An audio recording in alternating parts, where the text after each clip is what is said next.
সজলদার কাছেই আসছি। সজলদা, এখনো পর্যন্ত আপনারা শুধুমাত্র এটাকে অপরাধ ঘটনা, বিচার, অ্যারেস্ট, পুলিশি অ্যাকশন এগুলোর মধ্যে আটকে রয়েছে, নাকি বুঝতে পারছেন আসলে এর শেকড়টা অনেক গভীরে?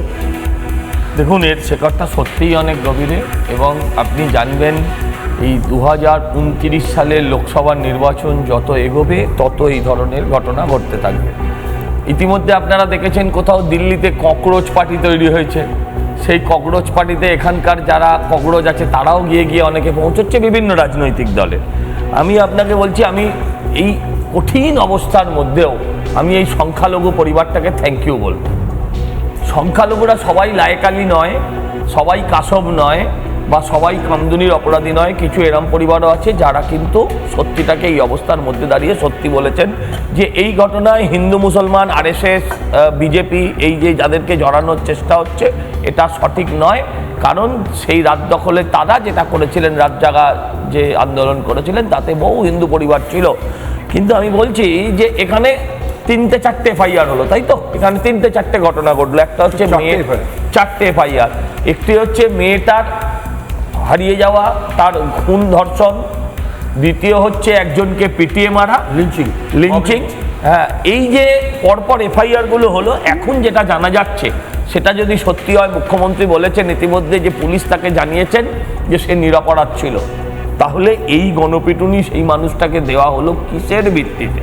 কাদের উস্কানিতে? কিসের ভিত্তিতে, কাদের উস্কানিতে? যদি গণপিটুনি কোনো অপরাধীদের দেওয়া হয়, দেখুন একটা রেপিস্ট গণপিটুনি খায়, তার প্রতি আইন যাই বলুক আমার মানসিকতা অন্য, একদম কোনো সহানুভূতির জায়গা নেই। কিন্তু যদি একজন রেপিস্ট বলে একজন নিরীহ মানুষকে গণপিটুনি দেওয়া হয়, তাহলে আমার মানসিকতা আরেক রকম।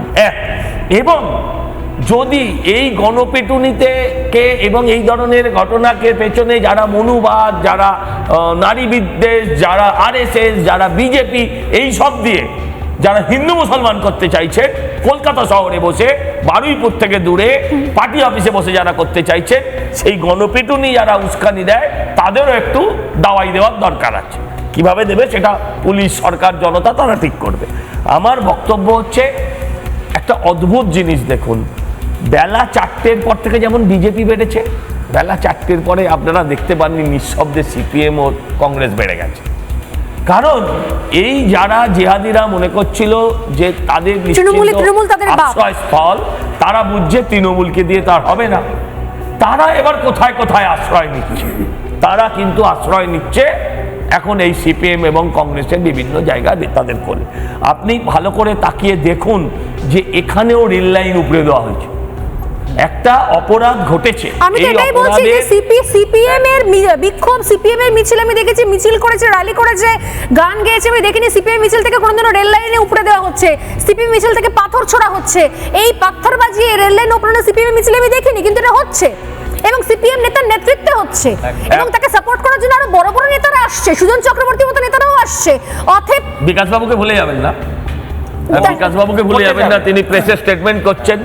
হ্যাঁ, আমার যেটা বলার বক্তব্য হচ্ছে না, একদমই সহজ না। এই যে রাস্তায় গুঁড়ি ফেলে রাস্তা আটকানো, এমন বিশাল কোনো ঘটনা ঘটে যায়নি যে রাস্তায় গুঁড়ি ফেলে রাস্তা আটকাতে হবে। এটা মাওবাদী ধরনের কালচার। এটা এর আগে আপনারা সিএ আন্দোলনের সময় আপনারা দেখেছেন তারা কিভাবে রাস্তায় কোথাও গুঁড়ি ফেলে, কোথাও ট্রেন লাইন উপরে, কোথাও ট্রেনে পাথর মেরে তারা ট্রেনের ওপর হামলা চালিয়েছে। সিপিএম একটা দায়িত্বশীল রাজনৈতিক দল যদি হয়, তাহলে তারা ট্রেনের ওপরে হামলা চালায় কেমন করে? এই লায়েক আলীদের নেতৃত্বে যারা সেদিন হামলা চালিয়েছে, যাদেরকে সমর্থন করেছে বিকাশ রঞ্জন ভট্টাচার্যের মতন মানুষেরা, তাদেরও সমানভাবে শাস্তি হওয়া উচিত, তাদেরও জেলে ভরা উচিত। আমরা একটা এটার সঙ্গে ওই যে ওখানকার আরেকটা 18 বছরের ছেলেকে কুপিয়ে খুন করা হয়েছে, 17 বছরের ছেলেকে কুপিয়ে খুন করা হয়েছে, তার কোনো যোগাযোগ আছে কিনা সেটাও দেখতে হবে।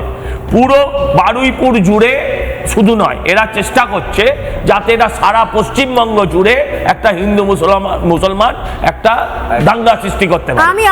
নানা ধরনের কন্টেন্ট দেখার জন্য লাইক করুন, শেয়ার করুন আমাদের ফেসবুক পেজ, সাবস্ক্রাইব করুন আমাদের ইউটিউব চ্যানেল।